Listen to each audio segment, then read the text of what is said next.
कति दिन भयो? 4 दिन त हो नि होइन? अब 4 दिनमा एक कुरा कुरा जाने पनि 4 कुरा जाने हो, दुईटा जाने पनि 8 जानिन्छ, अब तीनटा जाने नि 12 जानिन्छ होइन? कम से कम पुराण सुन्न जाँदा के कुरा लिएर जानु क्या कण्ठा अनि नै काम लाग्छ पुराणले भनेको कुरा। कुनै गाउँमा एउटा बुढा सप्ताह सुन्न जान मन नगर्ने बुढीले भने त बुढा निम्ता आयो जाऊ पुराण सुन्न जाने मात्रै होइन, पुराणमा भनेका कुरा ल्याएर कण्ठ गरेर मलाई सुनाऊ भनेछन् बुढी। म माइत जान्छु भने माइत जाने त मन थिएन, तर बुढालाई सप्ताहमा पठाउनका लागि माइत गएँ। बुढा सप्ताह सुन्न गए। आज यो बुढीले मलाई किन पठाकी होला, कहिल्यै नगएको मान्छेलाई त वाक्क देख्दै पनि लाग्छ नि। अब गएर बानी नपरेको पुराण कहिले नसुनेको मान्छेलाई के हो यो बुझ्नै गाह्रो। बाबै गए, अगाडि गएर बसे त कण्ठ पारेर ल्याउनु भन्छ। अब पण्डितले जम्मै भएका नभएका भन्छ के कण्ठ पारो के नपारो।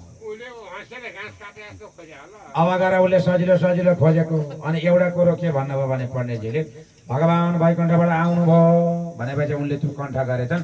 आउनुभयो भन्ने शब्द कण्ठ गरे एउटा, आएपछि भगवान बस्नुभयो भने 2टा कण्ठ गरे होइन?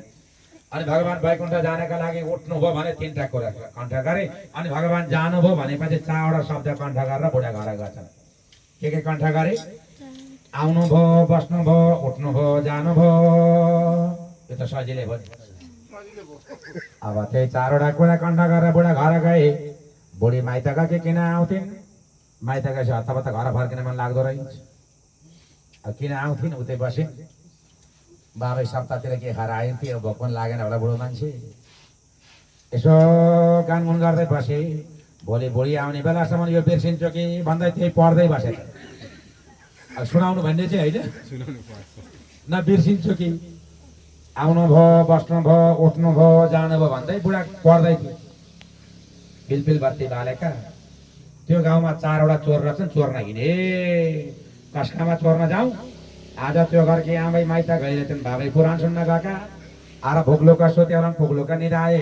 त्यही घर चोर्न जाउँ भनेर 4वटा चोर आछन् चोर्न भनेर। बाबै त के को निधाउँथे, भित्र पाठ गरेर पो बस्दा रहेछ। आउनुभयो भनेपछि चोरले सुने, ऊ हामीलाई देखेछन् नि बुढाले, हामीलाई आउनुभयो भनेका होला है। बुढा त निधाएका रहेछन् भनेर चोर अलमल्ल परे। आउनुभयो भन्छन् बाबा भित्रबाट। देखेर त होइन, बिर्सिन्छु भनेर भनेका त्यो शब्द। आउनुभयो भनेपछि चोरले सुने, हामीलाई देखेछन्, बाबैले आउनुभयो भने अब बसौँ एकछिन भनेर चोर थच्चक्क बसेका थिए। बाबै त भित्रबाट के भन्छन्? बस्नुभयो पनि भन्छन्। मिलो होइन त अहिले शब्द त मिलो नि।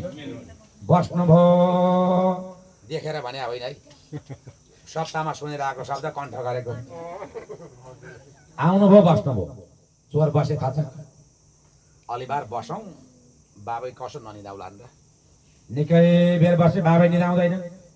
अब गएर चोर झुरुक्कै उठे। बाबै त भित्रबाट के भन्छन्? उठ्नुभयो। मिल्यो नि त? अब 3टै शब्द मिल्यो नि। अलिबार बसे, अब बस जाउँ नबसौँ। अब गएर थपक्क चोर हिँडेपछि बाबै त भित्रबाट के भन्नुहुन्छ? जानुभयो। 4वटै शब्द मिल्यो नि होइन? आउनुभयो, बस्नुभयो, उठ्नुभयो, जानुभयो भनेपछि 4वटै शब्द मिल्यो।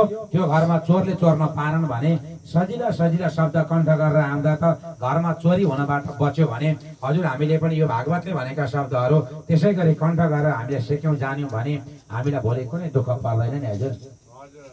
यमराजको यमयातना भोग्नु पर्दैन, नरकमा जानु पर्दैन। त्यही भएर भागवतलाई गएर सुन्नुपर्छ।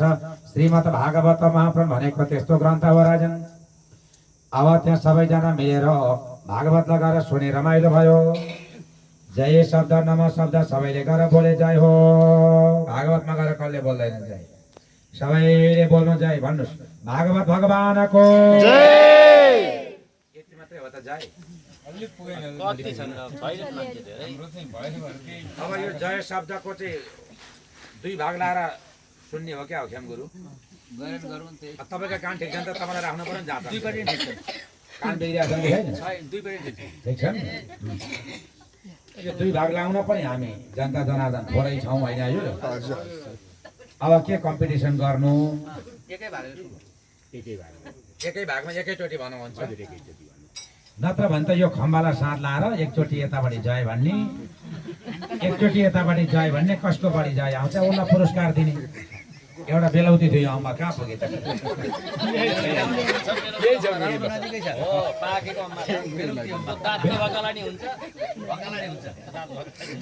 जसको जय बढी आउँछ उसले खान्छ यो बेलाउती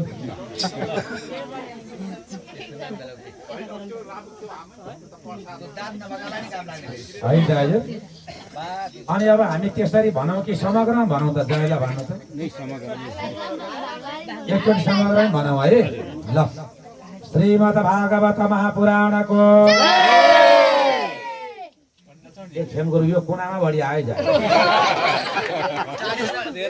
होइन है त्यो अम्मा यतापट्टि पनि छ है हो अम्मा देखेर त होइन खै के हो हुन चाहिँ अब दुईचोटि भइसक्यो होइन हजुर जय तीनचोटिसम्म पुरानो हजुर अब हामी समग्रमै भन्छौँ भाग लाउँदैनौँ होइन हजुर नलाउने अब यहाँ भाग लाएर हामीले जय भन्ने हो भने चाहिँ एकजना सुन्ने मान्छे राख्नुपर्छ जसका कान बिग्रेका छैनन् ऊ बस्ने हो दुईटै कान ठेक्छन् कि छैन होइन मेरो त ठिकै छ सुन्नुहुन्छ नि सुन्दा त